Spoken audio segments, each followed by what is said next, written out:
Apa yang terjadi di Rumah Belas Kasih sesudah peresmian tersebut? Banyak sekali yang terjadi. Dimulai dengan berdatangannya anak-anak muda, tepat seperti yang dikatakan oleh Pak Andri dalam yang saya sharingkan dalam sharing sebelumnya. Anak-anak itu datang sendiri tanpa saya cari, tanpa saya panggil. Dan mereka pada umumnya mengatakan merasakan damai di Rumah Belas Kasih. Waktu itu saya belum punya apa-apa di Rumah Belas Kasih, maksudnya untuk menjamu mereka, tetapi mereka tetap datang.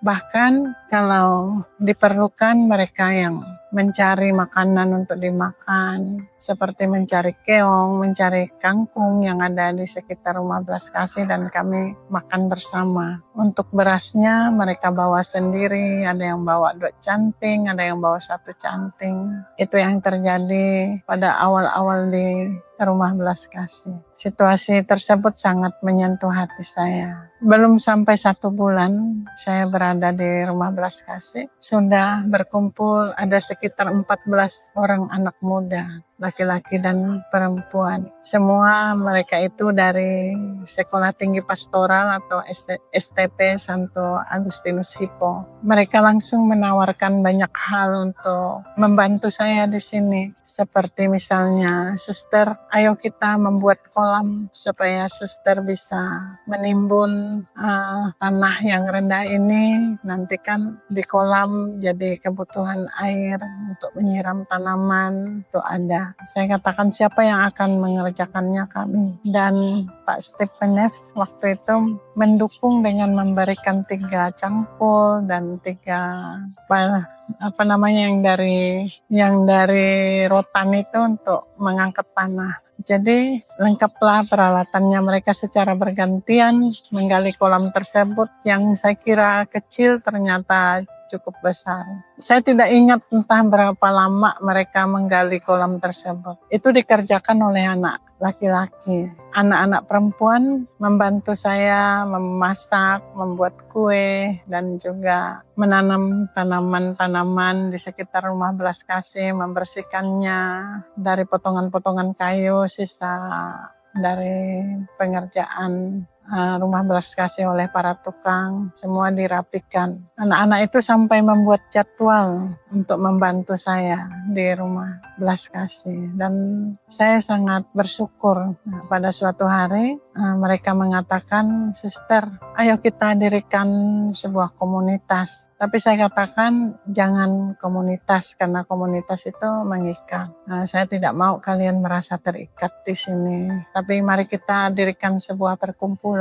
Dan mereka tanya pada saya, apa namanya? Saya memikirkan, terlintas di kepala saya sebuah nama, Sabaye, singkatan dari sahabat-sahabat Yesus, untuk menghindari mereka menyebut diri sebagai sahabat-sahabat Suster Paula. Dan saya rasa sebutan itu bukan sekitar menghindari untuk disebut sahabat-sahabat Suster Paula, tetapi juga saya merasakan maknanya sangat penting. Karena itu sebuah doa dari saya bahwa anak-anak muda yang datang di Rumah Belas Kasih akan benar-benar menjadi sahabat-sahabat Yesus. Waktunya entah kapan, karena dalam proses kehidupan kita tidak pernah tahu. Itu harapan dan doa saya. Maka terbentuklah perkumpulan Sabaye pada tanggal 12 Maret 2015. Ada 12 orang yang hadir, sementara 2 orang yang lainnya berhalangan hadir, tapi tetap mau dimasukkan dalam perkumpulan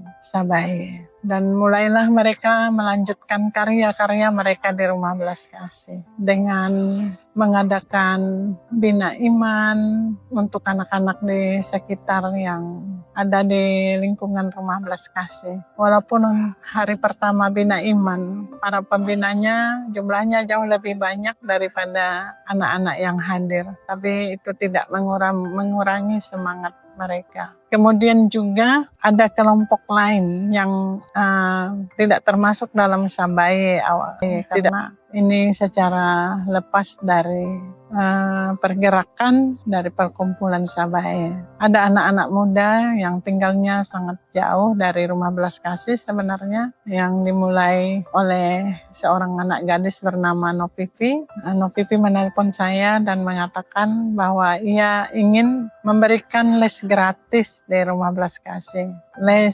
pembentukan karakter berbasis bahasa Inggris. Saya waktu itu mengatakan pada Nopipi, bagaimana kamu bisa memberi les di sini? Tempat ini kan jauh dari rumahmu dan kamu harus jauh-jauh datang ke sini. Tapi Nopipi menjawab, tidak apa, saya sudah memutuskannya untuk mengadakan les tersebut dan saya akan mengajak teman-teman saya. Dan kami merencanakan les gratis tersebut akan diadakan setiap Sabtu. Lalu mereka datang, ternyata mereka semua dari jauh. Nopipi dari Sungai Jawi, ada lagi Suryanti itu dari Siantan, dari Sungai Selamat, dan kemudian ada lagi satu kok saya agak lupa namanya yang satu ini. Dan kemudian ada Stanley Chai, itu agak dekat karena tinggal di Paritbaru. Mereka mengadakan les gratis di Rumah Belas Kasih dan hari Sabtu menjadi hari yang luar biasa karena sesudah les gratis tersebut kami berdiskusi, bercerita tentang banyak hal, tentang rencana-rencana, dan ternyata mereka adalah anak-anak muda yang cerdas yang memberikan pada saya banyak hal yang sangat bermanfaat, terutama berkaitan dengan ilmu pengetahuan. Mereka bercerita pada saya tentang buku-buku yang mereka baca, buku-buku yang sangat bermutu, dan rencana mereka ke depan. Saya melihat cara bekerja mereka sangat bagus. Sebelum les, mereka sudah menyusun peralatan-peralatan yang diperlukan untuk les, dan sesudah les mereka mengemaskannya dengan baik, menyimpannya pada tempatnya dengan rapi, dan demikian berlangsung sampai akhirnya mereka semua menikah dan tinggalnya sekarang jauh-jauh. Nopipi sendiri tinggal di Jepang karena menikah dengan orang Jepang. Suryanti tinggal di Jakarta atau Bekasi, saya kurang ingat. Dan yang satunya lagi saya tidak tahu di mana tinggalnya. Stanley Chai sendiri tidak ada kabar lagi apakah sudah menikah dan tinggal di mana, saya juga kurang tahu. Tapi apa yang mereka lakukan di Rumah Belas Kasih luar biasa, tidak akan saya lupakan. Begitulah hari-hari saya dikelilingi oleh anak-anak muda dengan segala kegiatan mereka, dan kegiatan-kegiatan itu mereka sendiri yang menawarkan. Besar sekali peranan mereka untuk saya dalam perjalanan Rumah Belas Kasih ini.